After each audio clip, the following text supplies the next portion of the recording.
You created the depths and the heights.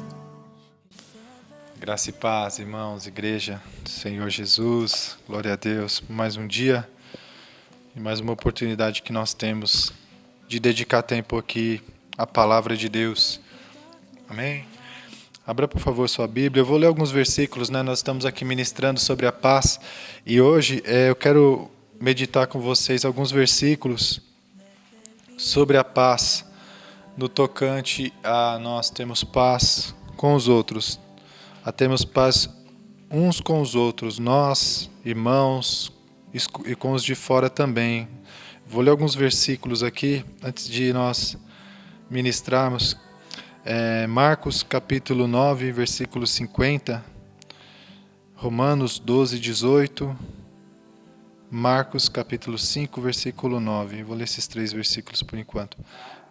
Marcos 9, 50, diz assim: Bom é o sal, mas se o sal vier a tornar-se insípido, como lhe restaurar o sabor?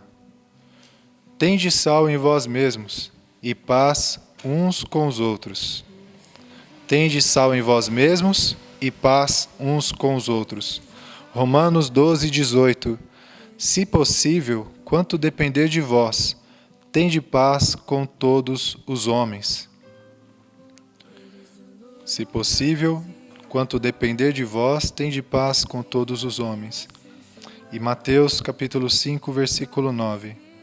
Bem-aventurados os pacificadores, porque serão chamados filhos de Deus. Bem-aventurados os pacificadores, porque serão chamados filhos de Deus. Amém? Glória a Deus. Quero ler também 2 Coríntios 13, 11, a parte final, que diz também assim: aperfeiçoai-vos, consolai-vos, sede do mesmo parecer, vivei em paz, e o Deus de amor e de paz estará convosco. Nesse versículo temos inclusive uma promessa, que se nós vivermos em paz, o Deus de paz estará conosco. Isso é muito importante, principalmente para aqueles que têm facilidade em perder a paz ou de criar contendas por qualquer coisa. Isso aqui é muito, muito importante, olha. Vivei em paz, e o Deus de amor e de paz estará conosco. Nós queremos Deus conosco, não queremos o Espírito Santo habitando em nossas vidas. E a palavra de Deus fala: vivei em paz, e o Deus de amor e de paz estará convosco. Aleluia. Louvado e engrandecido seja o nome do Senhor. Amém. Então, irmãos, eu gostaria muito de meditar com vocês hoje sobre esse aspecto da paz que depende de nós, mas também depende dos outros. E nem sempre somente o que depende de nós será suficiente. Mas a Bíblia, ela contempla essa condição. Ela fala: do que depender de vós, tende paz com todos os homens. Do que depender de você, faça a sua parte, mais ou menos isso. Então, ao nos arrepender de algum pecado que a gente cometeu ou praticou contra os outros, e após nós termos nos acertado com Deus, especialmente quando nós nos convertemos, isso é muito nítido, Quando a gente tem um encontro com Jesus, nós entregamos a nossa vida a Ele, nós chegamos aqui com uma grande bagagem, com muitas coisas que nós vivemos na vida, muitos erros que nós cometemos, pecados, ofensas que nós fizemos contra outros, tanta coisa, A gente vem para cá carregado de coisas. E o Senhor Jesus nos abraça e nos perdoa. Ele tira aquele fardo pesado para que a gente tenha a oportunidade de começar de novo, uma nova vida, uma nova história com Ele, aprendendo agora os seus caminhos, aprendendo agora a sua palavra, transformando a nossa mente velha e caída por uma mentalidade nova de um filho de Deus, que agora não revida, mas dá outra face, que agora, ao invés de esperar ser servido, ele serve. Você começa a ter uma transformação de mente, pela palavra de Deus e pelo amor de Jesus, pela graça, pela habitação do Espírito Santo dentro de nós, nós passamos a viver uma mudança.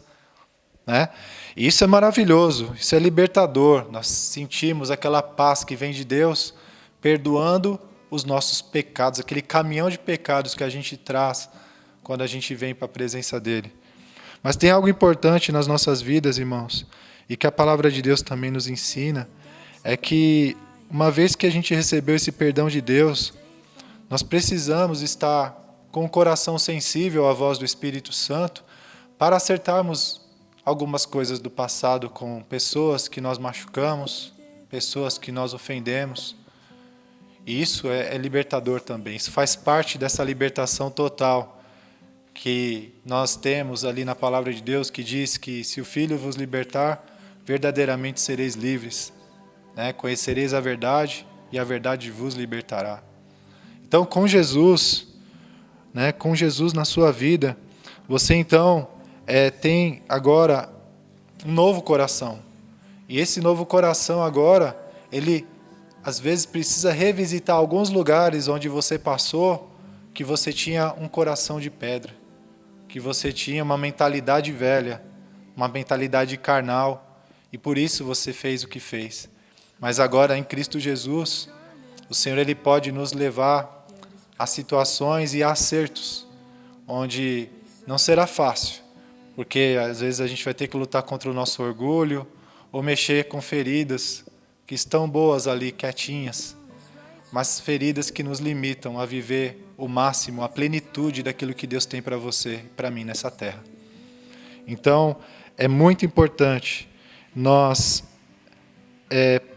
entendermos isso e, sem demora, também pedir perdão para essas pessoas, ter essa humildade de nos colocar nessa posição onde esse confronto não é um confronto, é apenas realmente um passo de humildade em direção a alguém que também precisa ser liberto.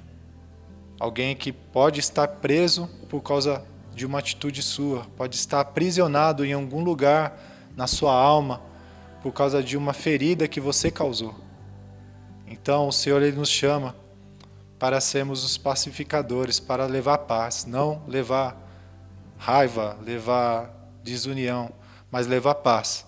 E isso certamente proporciona paz, não só para a pessoa que você machucou ou feriu, mas para você mesmo.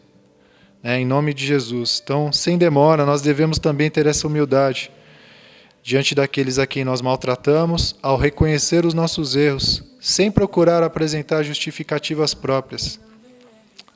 O motivo aqui, irmãos, o propósito é simplesmente nos retratar e pedir perdão. É só isso. Não é você se preparar, anotar um monte de justificativa. Olha, eu fiz isso por causa disso, disso, outro. Não. É simplesmente dar um passo de humanidade, sabe? Ser humano. Falar, olha, eu errei, hoje eu enxergo de uma forma diferente. Agora eu tenho uma ajuda especial. Jesus entrou na minha vida e eu pude enxergar coisas que eu não via antes. Eu deixei, às vezes, a minha dor falar mais alto e por isso eu agi dessa forma, mas eu não quero me justificar com isso. Eu só quero me retratar e pedir perdão para você. É só isso, irmãos. É tão simples falar, né? Mas não é fácil de viver, de fazer isso. E com certeza eu oriento até que isso seja feito em oração, né? Se fortalecendo, pedindo sabedoria para Deus, para que você faça isso da melhor maneira, da forma mais sábia aí. Então, é se retratar e pedir perdão para que todos possam seguir em frente e viver totalmente em paz, sem nenhuma acusação ou condenação. Assim como o pecado conduz à vergonha para todos os envolvidos, a humildade conduz à honra também para todos. É o momento onde toda a vergonha é restituída com a honra, através da humildade e do esforço em promover a paz com os outros. O que isso significa, irmãos? Quando há um pecado, uma ofensa, normalmente ela traz vergonha. Traz vergonha para quem você ofende e traz vergonha para você mesmo, né? Eu sei disso. Muitas vezes, no momento ali, a gente parece que está por cima, está ganhando uma discussão, mas quando a gente se encontra sozinho, a gente fica envergonhado por aquilo que a gente fez. Aí a gente não quer nem se mostrar mais, não quer nem aparecer por um tempo ali com vergonha. Mas quando nós temos esse passo de humildade, nós revertemos o quadro, porque a humildade, ela antecede a honra. A Bíblia diz isso, que a humildade precede a honra. Então, da mesma forma como o pecado conduz à vergonha, por exemplo, tem um filme que eu vi agora, um pecado aí muito comum, infelizmente, né, o adultério. E você vê ali como é vergonhoso, né, quando a coisa aparece, quando tudo vem à tona, quando você vê ali um homem contando isso para sua esposa, que ele teve relação com uma outra mulher e que aquela mulher estava grávida, sabe? E, assim, aquela facada, né, aquela traição. Então é uma vergonha para todo mundo. A mulher, ela chorava ali com vergonha, porque ela dizia todos os anos que ela dedicou ali àquele casamento para passar por aquilo naquela fase, eles já tinham idade. E ela com muita vergonha, e ele também todo envergonhado ali com ela, diante dela. Então o pecado conduz à vergonha, irmãos.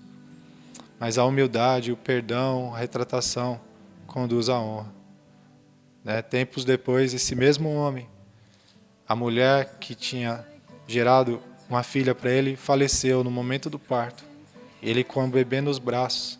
Ali, depois de um tempo, ele foi ali se retratar com a esposa, se abaixou, não foi mais naquele tom que ele tinha, mas simplesmente ele foi conversar com ela e respeitou a decisão dela e saiu e ficou sentadinho numa escada ali, sozinho com a bebê. E aí a própria mulher teve a atitude de ir lá e falar: a menina não tem nada a ver, ela é inocente. E ela perdoou, ela criou a filha como se fosse dela. E você vê que depois, no final, com a menina já crescida, essa mãe adotiva, ela fala que aquela menina salvou a vida dela, trouxe alegria para a vida dela. Olha só como são as coisas. Então, humildade, ela traz honra, né? Traz honra.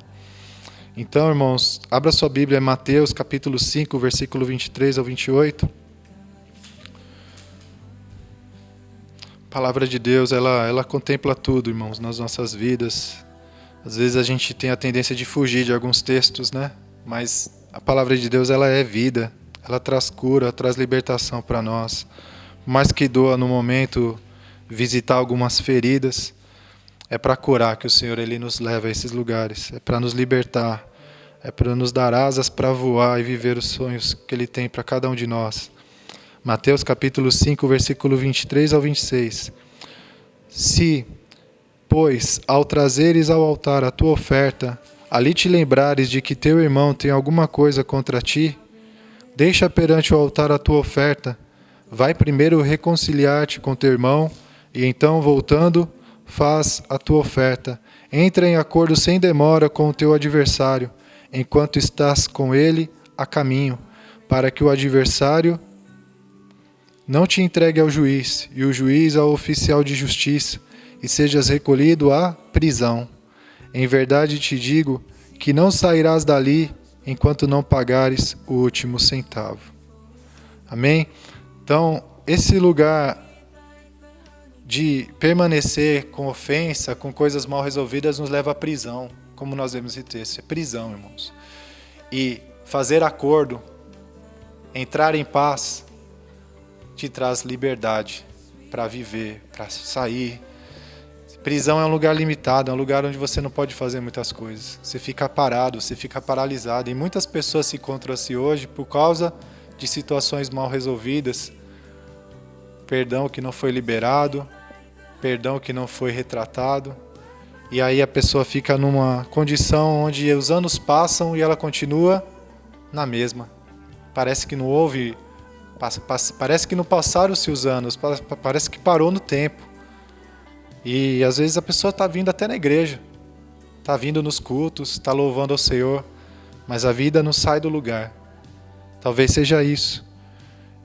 Quando eu me converti, eu passei por uma situação dessa, eu até compartilhei ontem com alguns irmãos aqui, a gente estava falando justamente sobre isso, sobre retratar, né? Sobre pedir perdão, sobre restituir, na lição que a gente estava aprendendo da escola bíblica. A gente leu ali um exemplo de um rapaz que se converteu e que ele havia roubado ferramentas de uma oficina, e depois que ele se converteu, ele foi ali conduzido a devolver, né? Então a gente viu um exemplo de, após a conversão, fazer algo que você tinha feito no passado, de consertar algo do passado, né?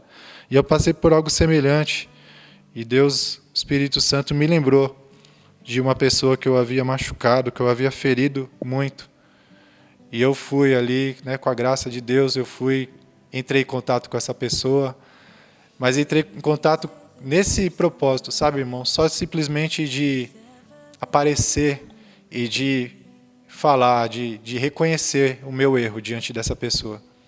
Não fui com a intenção de justificar ou de que ela me desse o perdão. Nem com essa intenção fui. Eu fui com a intenção de simplesmente dizer para ela que eu estava arrependido e que eu reconhecia o mal que eu havia feito a ela. E que agora eu tinha uma nova perspectiva de vida, eu enxergava agora de uma forma diferente porque eu tinha recebido Jesus. Então eu liguei, falei, e realmente foi isso. Eu liguei já simplesmente para ela falar, se ela quisesse xingar, ela podia xingar, se ela quisesse me bater, mas ela não ia conseguir. Mas a minha intenção foi essa, simplesmente criar essa oportunidade, onde ela pôde tirar para fora tanta coisa ali que estava entalado na garganta dela. Então foi libertador, tanto para mim como para ela. Então depois de tudo ali, de todo aquele desabafo, ela liberou um perdão para mim. Mas ela poderia não ter liberado, mas a minha parte era fazer aquilo. Isso era o certo a ser feito, irmãos. Não é simplesmente fingir que nada havia acontecido, né? Então, às vezes, situações da nossa vida que a gente precisa revisitar, pessoas que a gente não fala mais. Não pode existir mais isso na nossa caminhada com Cristo, irmãos. Nós não somos obrigados a conviver com pessoas, que nos machucam ou que continuam a querer nos machucar. Mas o Senhor nos chama a liberar, sabe, a perdoar, para que a pessoa possa viver em paz e você também viver em paz. Amém?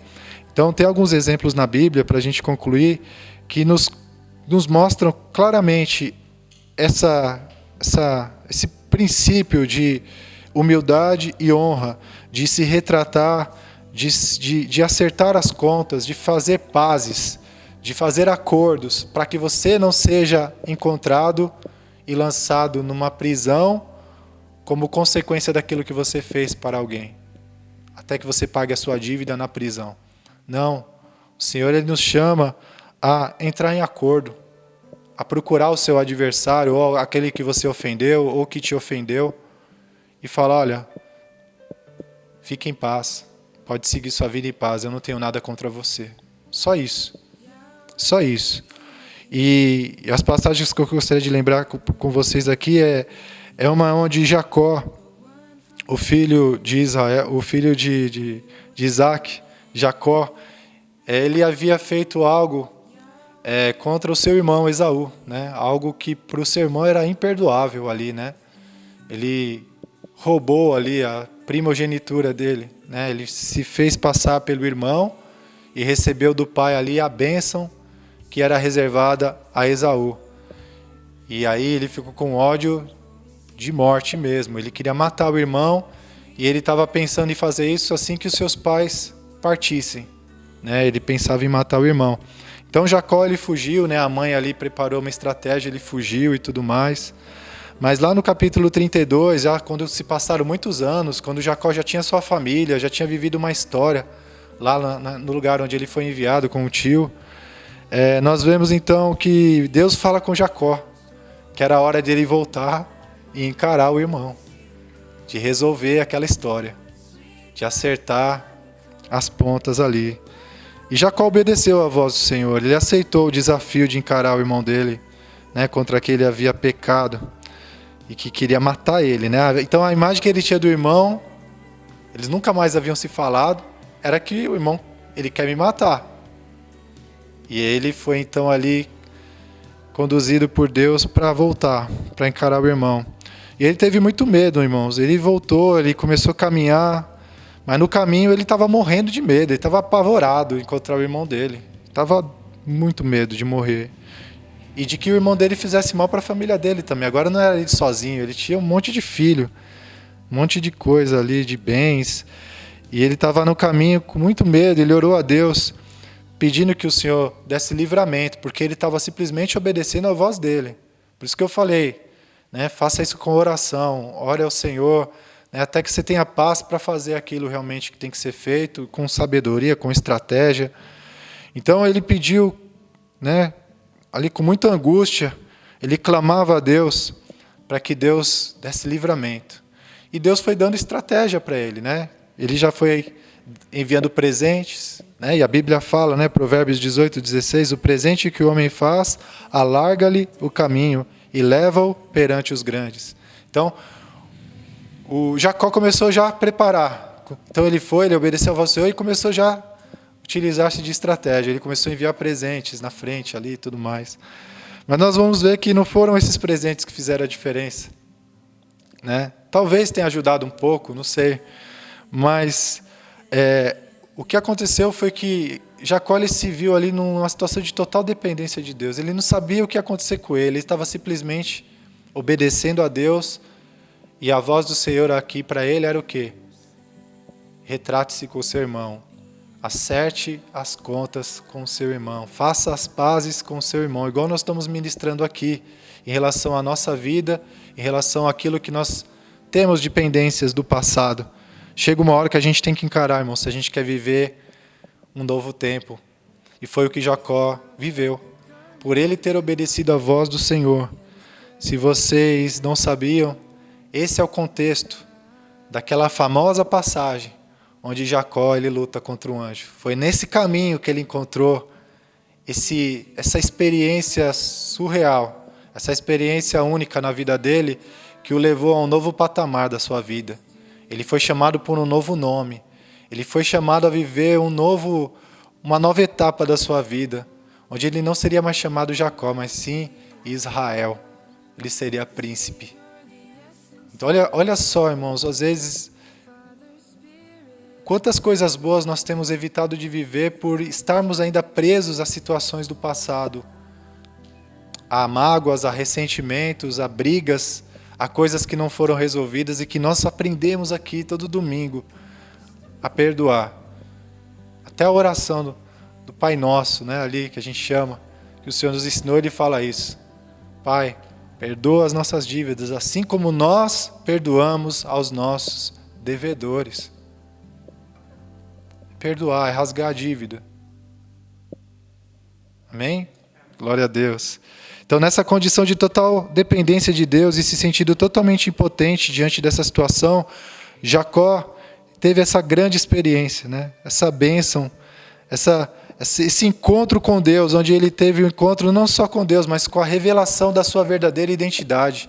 Foi ali que ele pôde contemplar a verdade sobre ele mesmo, que ele não era um trapaceiro, que ele não nasceu para passar os outros para trás, mas ele nasceu para ser príncipe. Ele nasceu para ser um homem de Deus nessa terra. E assim comigo e assim com você também, irmão. Em nome de Jesus. À medida que nós nos liberamos dessas coisas, rompemos, somos livres para voar e viver os planos maravilhosos de Deus que Ele tem para nós nessa terra. Amém? Então, após ele ter acertado as contas, as coisas com Deus, enfim, ele encontrou o seu irmão. E o gesto que marca esse encontro é a humildade, expressado pelo ato de prostrar-se. Porque quando Jacó encontrou o irmão dele, ele se prostrou. Humildade. Ele se prostrou diante do irmão. E qual foi o resultado? Honra. Em vez de morte, em vez de destruição, ele encontrou um abraço, ele encontrou beijos. O irmão abraçou e beijou ele. Então imagina a cura. Imagina aquele momento de libertação de que Jacó vivenciou. Imagina se ele não pensava no irmão todos aqueles anos em que ele estava lá, em que ele prosperava, ele fazia, ele gerava filhos, mas sempre eu creio que aquilo ainda pesava na cabeça dele. Ou seja, não estava tudo bem, porque ainda havia algo a ser acertado. Então, Gênesis 33, capítulo 3, versículos 6 e 7 também diz, né, Jacó: e ele mesmo, adiantando-se, prostrou-se à terra 7 vezes, até aproximar-se de seu irmão. Então se aproximaram os servos, elas e seus filhos, e se prostraram. Chegaram também Lia e seus filhos e se prostraram. E por último chegaram José e Raquel e se prostraram. E então, com a humildade, a honra. E aí na sequência, então Esaú correu-lhe ao encontro e o abraçou. Arrojou-lhe-se ao pescoço e o beijou e choraram. Mas Jacó insistiu: não recuses, né, o presente que ele havia enviado. Se logrei mercê diante de ti, peço-te que aceites o meu presente, porquanto vi o teu rosto como se tivesse contemplado o semblante de Deus, e te agradaste de mim. Peço-te, pois, recebe o meu presente que eu te trouxe, porque Deus tem sido generoso para comigo e tenho fartura, e estou com ele até que aceitou.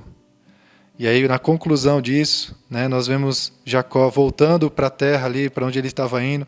Chegou Jacó, são e salvo, à cidade de Siquém, que está na terra de Canaã, e armou a sua tenda junto da cidade. E no versículo 20 diz: e levantou ali um altar e lhe chamou Deus, o Deus de Israel. O Deus de Israel. Ele já estava colocando o seu novo nome, a sua nova identidade. Simplesmente, irmãos, porque ele se dispôs a se retratar com alguém. Vocês entendem que Jacó já havia recebido o perdão de Deus, mas não foi o tudo, não foi completo, faltava alguma coisa. Muitas vezes nós entendemos que o nosso relacionamento com Deus só se dá através da nossa ligação direta com Ele, sabe, em oração, mas não, Deus também se manifesta através das pessoas. Deus também, Ele se apresenta através das pessoas. Então, às vezes a gente fala: não, eu sou humilde, eu peço perdão, né, diante de Deus, eu dobro o meu joelho. Tranquilo, né, irmãos? Porque a gente sabe que a gente vai encontrar misericórdia, a gente vai encontrar amor e paz na presença do Pai. Mas, e quando o Senhor nos desafia a fazer isso na frente de outras pessoas? Quando o Senhor nos desafia a fazer isso para outras pessoas? É nisso que nós somos forjados. É assim que nós somos moldados, irmãos. É com gente como a gente, é com pessoas. É espada afiando espada. E muitas vezes a gente quer fugir do relacionamento com as pessoas, colocando como desculpa porque eu estou me relacionando com Deus. Mas, na verdade, o relacionamento com Deus sempre vai nos direcionar a pessoas. O ID, pregar o evangelho, é para quem? É para paredes? É para carros? Não, é para pessoas. Então nós precisamos ser pessoas, sermos humanos, para alcançar os humanos aí, para alcançar pessoas, almas preciosas, às quais o Senhor deu a vida. Amém? Glória a Deus. Por hoje é isso, nós vamos orar para que o Senhor venha trazer sabedoria para nós, discernimento acerca dessa palavra, porque ela é muito importante para a nossa vida. Vocês viram o que aconteceu na vida de Jacó. Ele foi para outro patamar espiritual, ministerial, de vida, simplesmente porque ele ouviu a voz de Deus e se encontrou com o seu irmão a quem ele havia ofendido, para se retratar com ele. Vocês viram que nessa passagem ele não foi se justificar, ele não foi falar que ele estava com medo, ou que a mãe falou para ele fazer aquilo. Não, ele só se prostrou. Humildade. E com a humildade, a honra. Amém? Glória a Deus. Paizinho querido, graças nós te damos, Pai, por esse momento, por essa palavra. Pai, no nome de Jesus, nós apresentamos também as nossas vidas diante do Senhor, para que o Senhor venha nos trazer luz, Pai. Traga luz, Pai, traga entendimento. Nos mostra, Pai, alguma situação mal resolvida do passado que ainda precisa de um passo nosso. Um passo que venha resultar em liberdade, tanto para nós como para os outros, para vivermos, ó Pai amado, a Tua boa, perfeita e agradável vontade. Viver, Pai, a plenitude daquilo que o Senhor sonhou e planejou para nós e que nós mesmos, às vezes, limitamos, nos prendemos a situações do passado em troca de uma satisfação da carne, Pai, de ficar ali em uma situação confortável. Mas nós somos desafiados aqui pela Tua palavra, Pai, a sairmos dessa zona de conforto que nos limita. Ela é confortável, mas ela nos deixa num lugar limitado, um lugar pequeno, pouco espaçoso. Mas o Senhor nos chama para voar. O Senhor nos chama para nos dar asas para voar e olhar o horizonte, Pai, os planos maravilhosos e infinitos que o Senhor tem. Por isso, Pai amado, traga luz aos nossos corações, entendimento e sabedoria para termos essa humildade e sabermos como fazer isso, Pai amado, nos retratar, fazer as pazes, quebrar os grilhões, Pai, as cadeias que prendem a nós e os outros, para que todos possam seguir em frente, em paz, e enxergar o Senhor, enxergar o Salvador, enxergar a cruz e entregar, Pai amado, a vida para Jesus e viver, Pai, uma nova vida, uma nova história e descobrir a nossa verdadeira identidade como filhos de Deus. Como disse a Tua palavra, bem-aventurados são os pacificadores, porque eles serão chamados filhos de Deus. Que nós venhamos ter esse entendimento, Pai, para nós não perdermos tempo e desperdiçarmos, ó Pai, a nossa vida, que poderíamos estar vivendo o Teu propósito, o Teu plano, ainda preso a coisas do passado, a mágoas que nós causamos ou mágoas que nós sofremos, Pai. Que nós possamos entender isso e liberar perdão, pedir perdão e vivemos, Pai amado, nesse lugar de liberdade no Senhor. Ajuda-nos, Pai, nessa tarefa que não é fácil, Pai, que vai trazer feridas à tona novamente, mas para curar, e não para que elas fiquem escondidas e causando ainda dores, ainda causando prejuízos, ainda causando, Pai amado, injustiças, por não confrontarmos essas feridas. Em nome de Jesus, nos dá força, Pai, para enfrentar isso. Assim como o Senhor ajudou a Jacó, naquele caminho, naquela trajetória, onde ele também estava com muito medo. Nos ajuda, Pai. Nos ajuda a ir até aqueles que nós ofendemos, seja com uma mensagem, seja com um telefonema, orando, buscando no Senhor sabedoria, mas não perdendo de vista, Pai, a importância de fazermos isso, porque disso dependerá o nosso crescimento espiritual, disso dependerá vivermos, Pai amado, a plenitude dos Teus sonhos e planos em nossas vidas, e disso dependerá também, muitas vezes, a salvação de uma alma que está cativa por causa da nossa raiva, por causa do nosso ressentimento. Em nome de Jesus, ó Pai, essa é a nossa oração hoje, e já agradecemos ao Senhor por termos essa oportunidade, Pai, de meditarmos nessas coisas tão importantes para as nossas vidas, Pai. No nome de Jesus, amém. Aleluia. Que a graça do nosso Senhor Jesus Cristo, o amor de Deus, nosso Pai, e a comunhão do Espírito Santo sejam conosco. Em nome de Jesus. Amém, irmãos. Deus abençoe.